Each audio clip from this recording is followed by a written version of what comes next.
Hello indie game fans, 2023 was a surprisingly good year for Souls-likes, with of course Lies of P taking center stage, so let's see what 2024 holds, beginning with ALTERBORN, a self-styled Souls-like shooter in which you have guns in addition to melee weapons. As such, this certainly appears to be in the vein of Remnant rather than Dark Souls, so let's see if it lives up to Remnant 2. In which there's a duality of your existence of being an ALTERBORN where your choices will either preserve or diminish your humanity, in favour of becoming a phantom with the power of the plague and is of interest.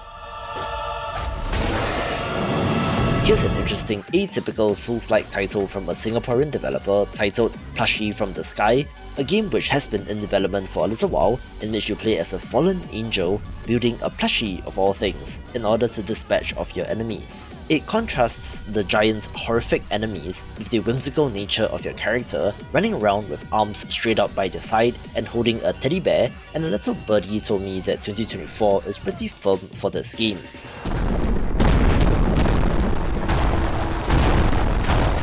There was initially supposed to be 25 games on this list, but goddammit, f***ing Web3 NFT bullshit has somehow come onto Steam, which as far as I know, is a version that stripped out all that crap, but I'm not supporting those developers and have removed those, so here's number 20 in VELASTER, a game which I've covered in the past, in being a sleek-looking, side-scrolling Souls-like title. While we have not gotten any new footage, there have been some developments on this game, such as the name of the developer changing since we last took a look, so there are signs of life as development continues post-Kickstarter campaign. This looks very much like 2D Dark Souls, down to the atmosphere, environments, enemy designs, and even art style, much more so than Salt and Sanctuary for example, and fits right in with the other games in this genre. The main concern here would be dodging, since 2D games, unlike 3D games, lacks that extra dimension, so you cannot as easily dodge roll away, which was one of the main issues with Death's Gambit, so we have to watch for that, but in the meantime, definitely pop this on your wishlist.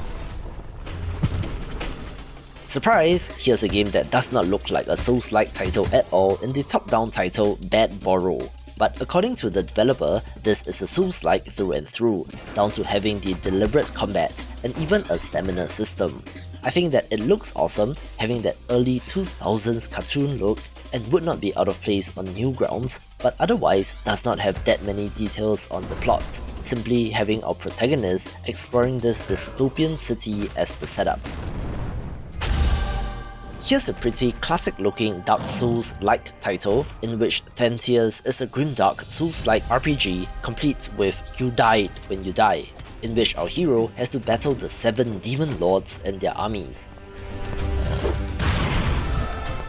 I don't have too much to add here, other than it is very Dark Souls-like in nature, although admittedly does have a little bit more colour as well as more skill variety, and while the developer isn't very active on social media, it is still in development as far as I know. I have some positive news when it comes to the long-in-development Mortal Rite, which did have a successful Kickstarter campaign, and on top of looking decent, has a roguelike twist which makes it of note. The developers have been actively posting updates, with the latest as of January 2024 being that they were adding and patching up the playtest version of the game, so people are actually getting hands-on with this, and development looks to be progressing along nicely and is not a dead game. There isn't much more revealed in terms of narrative and story, where the developers do also talk about playing through and beating all the levels, as well as leveling up your character, which can then enter your friend's world to help them. So I don't know, the mention of distinct levels rather than an open world does concern me. It does also have 5-player co-op support, which is a strange number, so let's see how that will be balanced as well. There are a number of third-person action RPGs with crafting elements, as well as a number with the medieval fantasy setting. Check out my video on upcoming ARPGs for more, with another game that more clearly states its Souls-like influence being Kingdom of Fallen: The Last Stand. You're adventuring in a cursed kingdom, searching for your missing daughter, but have the ability to build your own base and buildings, similar to recent mega hits like Palworld and Enshrouded. However, combat is where it differs, since this has straight up stamina based Souls-like combat, where games like this certainly have the chance of becoming very popular and is definitely one to watch. Since we last took a look at Vapor World Over the Mine, it had a modestly successful Kickstarter campaign that raised over 3 times its target, but in the grand scheme of things, isn't a huge amount. However, the indication of interest might allow the team to secure further funding through a publisher, and I do hope it gets made, since this looks like 2D Lies of P and has potential. Also, coincidentally, like that game, this is also from a South Korean developer, with the Kickstarter page just stating 5 people, so it's even more impressive for a small team, and it's definitely one that I'm keeping an eye on. Here's a game which I saw on Iron Pineapple's channel, so it must be a Souls-like, in which Njorun's Will, interestingly, is a 2-player co-op title with puzzles that players must work together to solve. Generally, co-op should make things easier in games, since not only do you have another player to distract enemies, you can also more easily take potshots at the boss, for example, with the telekinesis ability that you possess expanding the possibility space of the game. It is not just limited to levitating rocks and torches in the game, but also the other player, which I'm sure will lead to hilarity and unintended friendly fire, and it looks like fun with friends.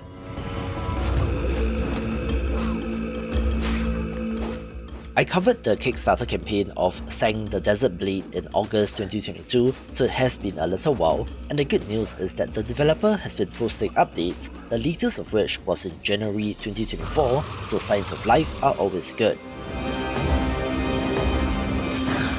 This is a top-down Souls-like title that might just have a little bit of Hyperlight Drifter in it, in which you play as an anthropomorphic desert dog returning home from exile to seek out her long-lost kin. Our protagonist is a blood seer who has the ability to see future deaths, including her own, which led to the aforementioned exile, but something terrible has come over the land and it's a desperate search for her next of kin.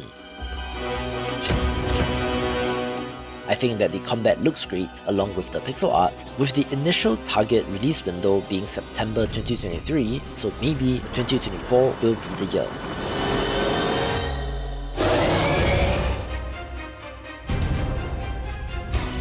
We have also gotten a significant update with regards to Deathbound, a game which I have covered in the past and is of note since it comes to us from a Brazilian studio and more importantly has at least one character which uses the Brazilian martial arts of capoeira in the game. MMA fans will have seen the wild spins and kicks of the art form from fighters like Johnny Walker, so imagine that in the context of a Souls-like and you definitely have my attention. This looks very well put together, especially in the latest clips and trailers that they have put out, and it's certainly one to watch.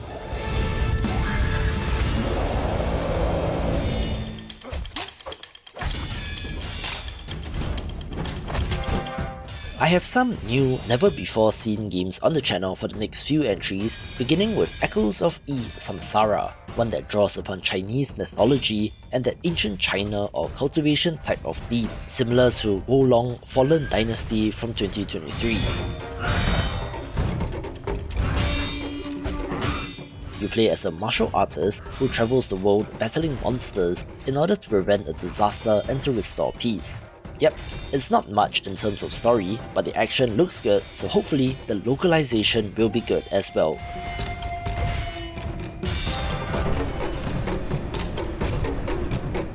It does come to us from a developer which I cannot seem to find on Google, so I'm guessing it's a Chinese developer of an unknown size, so maybe this might not even be an indie game.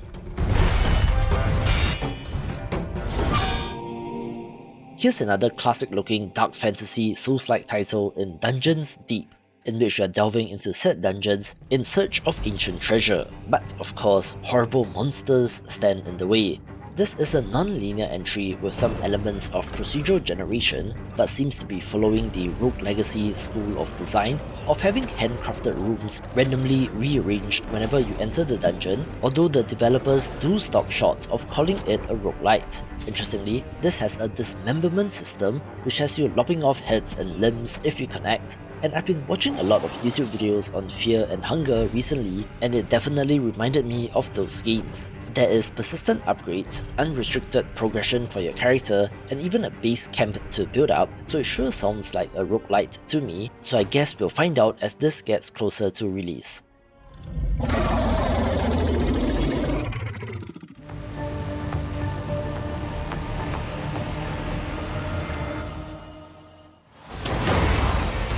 Control the rules in Evansville.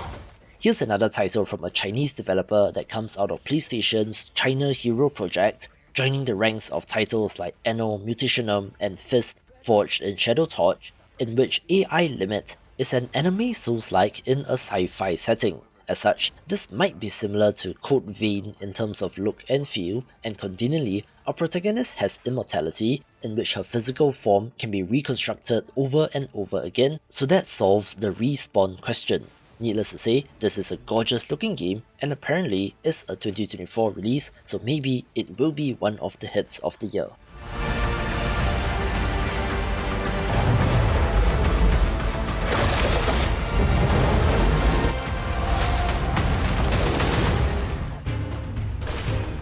My mind immediately went to Khajiit Sekiro when I first came to know of Kristalla, since it's a Souls-like RPG that has you playing as a cat person, like the famous race in the Elder Scrolls, fighting their way through the world not only to join the ranks of legendary warriors, but also to discover the truth behind a mysterious curse that has turned the planet's creatures into monsters.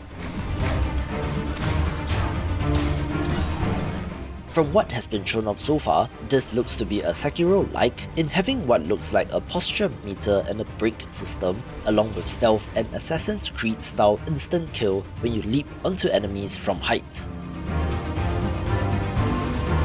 Curiously, there's also a magic system in which you can equip up to 16 at a time, and it looks very good, so much so that its Kickstarter raised over $110,000, so this should see the light of day.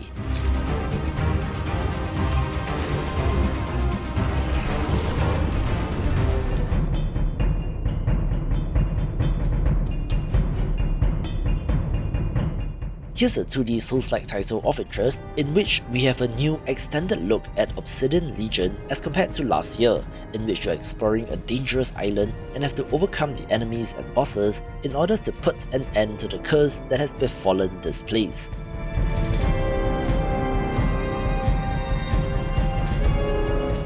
The enemy variety here looks good, including one giant enemy crab, where it appears that our hero has a variety of weapons that he can wield, from sword and shield to mace, two-handed warhammer, spear, bow and arrow, and more, and simply looks awesome. So stay tuned to the channel and I'll let you know if there's any news on this.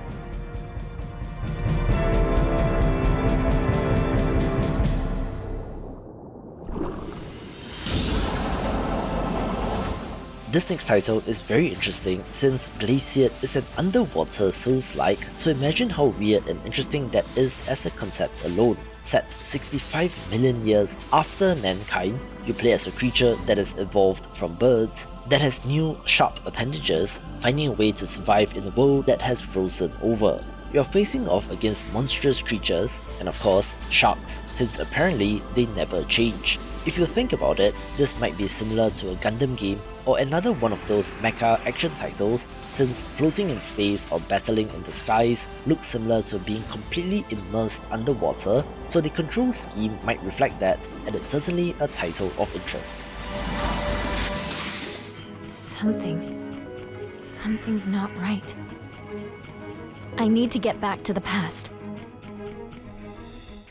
Longtime fans of the channel will be familiar with the long-in-development Chrono Sword, since I've covered this dark fantasy isometric Souls-like for many years now, with the good news being that this now has a Steam store page, so it can start to accumulate Steam wishlists, which is very important for developers. As the name suggests, this has a time-traveling mechanic in which you can move between the past and present, which should feed into the exploration. This initially had a planned release in early 2023, which has obviously passed, so maybe 2024 will be the year.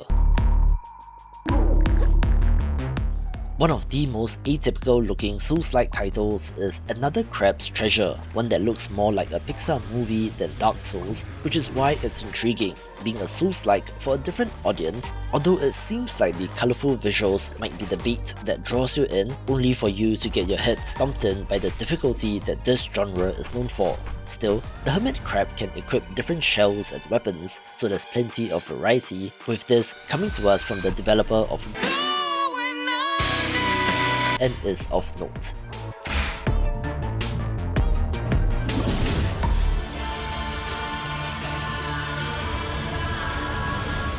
It is perhaps a little bit of a blessing and coincidence that we got news on Inutra The Last Song, which straight up has a confirmed release date, in which this takes inspiration from Italian folklore and looks very good indeed. I believe that the developers on this have worked on The Witcher in the past, and it shows in terms of the quality of visuals and action, but instead of being that kind of RPG, this is a straight up Souls-like title that might be visually more akin to the blood and wine parts of The Witcher 3. It looks vibrant and colourful as well, with colours reminiscent of the Italian summer, with the Venetian style masks on both the character and enemies being a distinct feature as well.